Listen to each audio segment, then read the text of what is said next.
and welcome. You're watching Head to Head. I'm Antonina Antosha with UATV. Russia could miss the deadline to begin pumping gas to Europe through the controversial Nord Stream 2 gas pipeline, unless Denmark approves construction in its waters in the next few weeks.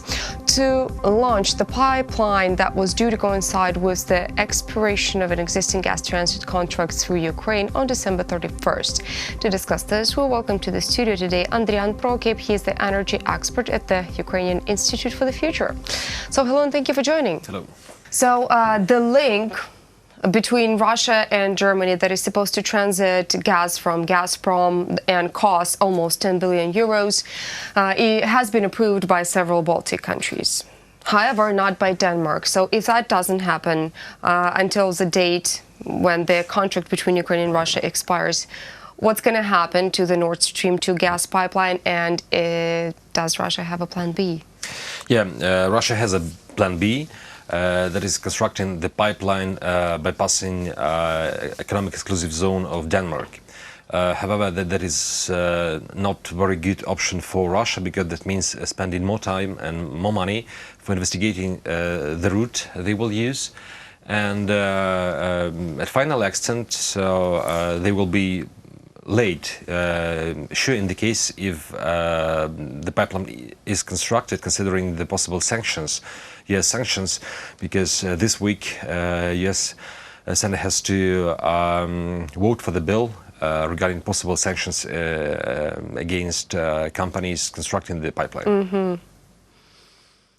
The contract between Russia and Ukraine is due to expire on December 31st, 2019. And now Russia and Ukraine are in the process of negotiations of ending it or prolonging it. And Russia is suggesting to prolong the contract for yet another year. What's your stance on this? Well, for Ukraine, there is no sense in prolonging the existing contract, because Ukraine, Naftogaz House of Ukraine, won the arbitration regarding this contract. So prolonging, renewing this existing contract means that we actually don't take into consideration all these negative effects that we had with this contract. Mm-hmm. So for Ukraine, the best option is to have either new contract with Russia, or if there are European companies who have the contract with Gazprom, buying gas at the Russia-Ukraine border and transporting it further to the European states. However, still there is not it's not clear how the situation will develop since January 1st, and probably there is even the chance that Russia will not pump gas through Ukraine for months, 2 months or 3 months. By the way, so underground gas storages in Europe are almost totally full. Mm-hmm. So European countries will use this gas. They will use other routes bypassing Ukraine and LNG terminals in the European Union. And everything depends, the development of the situation depends how long Russia will not transmit gas through Ukraine. If this happens... What's the importance in the period when the Russia is not transporting gas to Ukraine? Well, this impacts on actually on opportunities for European countries to cover the demand, because there is still necessity of using Ukrainian route, and if Russia don't supply gas through Ukraine and only through bypassing pipelines, and European countries will use LNG terminals to import the lacking volumes of gas, this will impact on gas prices in the European Union. So, and what about gas prices in Ukraine? Because they are dependent on politics.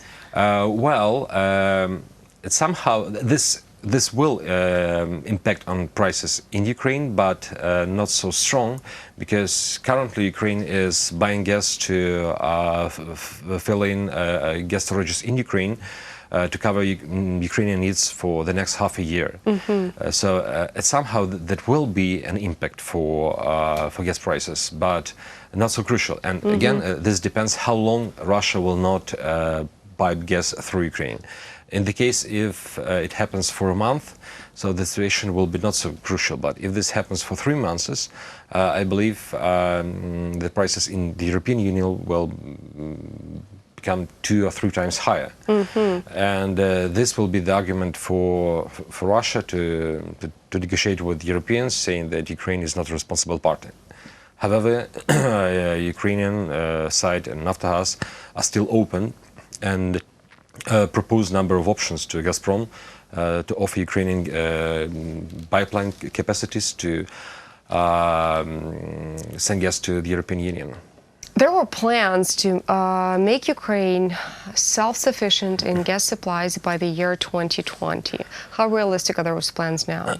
Well, last week, the head of Укргазвидобування, that's a subsidiary of Naftahaz, responsible for gas extracting, and they presented a new strategy for gas extraction.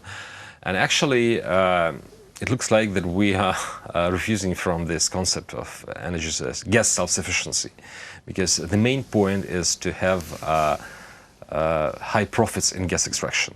Okay. And I believe that's not the best strategy, because the main argument of Укргазвидобування management is that currently gas prices in Europe are cheap, and not only in Europe, and it's there is more sense in importing cheap gas rather than investing a lot of money in developing Ukrainian gas production. However, we never know what gas price is going to be in 3 or 5 years, and considering that Укргазвидобування is state-owned company, and that there are so many other issues except for gas prices, I believe that we had to continue the strategy of becoming self-sufficient. So we still don't know what will be the plans of this state-owned company responsible currently for 80% of gas extraction in Ukraine. So we don't know the plans for next couple of years in the term of volumes of gas extraction. However, personally, I believe that that is not the best strategy for state-owned company. Well, I would agree, because that leaves Ukraine dependent. Yeah. Anyway, there has also been information voiced that Ukraine is about to cancel the Rotterdam Plus formula. Now, first of all, I would like you to remind our audience what it means and what its cancellation would mean, and what kind of effect would it have on Ukrainian economy and gas industry. Actually, it was cancelled almost a month ago. So this formula was used to calculate the wholesale price for electricity, and this wholesale price already affected prices for industry consumers. So the formula considered the calculation of electricity price, considering that coal price was as if it was imported from Rotterdam port. So there was like semi-market instrument to calculate prices, but since July 1st, Ukraine introduced a new electricity market model. That means just using supply and demand to determine price, and no semi-market instruments like Rotterdam was. So at final extent, this introduction of this electricity market model will increase prices. So currently, prices for industry became like 20% higher. Okay, so canceling the Rotterdam formula, the Rotterdam Plus formula, is not good for Ukraine? Well, actually, it is good in the term of introducing free market. Okay. Because but there's always a price to pay. Yeah. Okay. Because so many people expected that price will go down after introducing the market and canceling the Rotterdam Plus, but that was a mistake, because there was clear that like tariffs for Energoatom company using nuclear power plants, or Ukrhydroenergo, the tariffs for these companies were regulated by a National Energy Regulating Commission, and these were lower than companies needed to have to invest more in their capacities. So yes, final extent will have to pay more, but like in a couple of years, this will impact in a good way on chances of the Ukrainian electricity sector to develop, because all facilities are obsolete, and like we haven't introduced new facilities for last 2 decades, except for renewables, and so this could brought us, like, in 10 or 15 years, that Ukraine could become a net importer of electricity. Okay, so we're looking at a long-term perspective here, right? Yeah, right. Okay, well, thank you. Except for this, we are looking for more dense integration with the European energy markets, because that was an obligation of Ukraine. Okay, well, Ukraine is honestly sticking to fulfill its whole obligation that it has given. Thank you so much for coming. Thank you. That was Andrian Prokip. He's the energy expert at the Ukrainian Institute for the Future. Thank you so much for watching UATV. Stay tuned for more.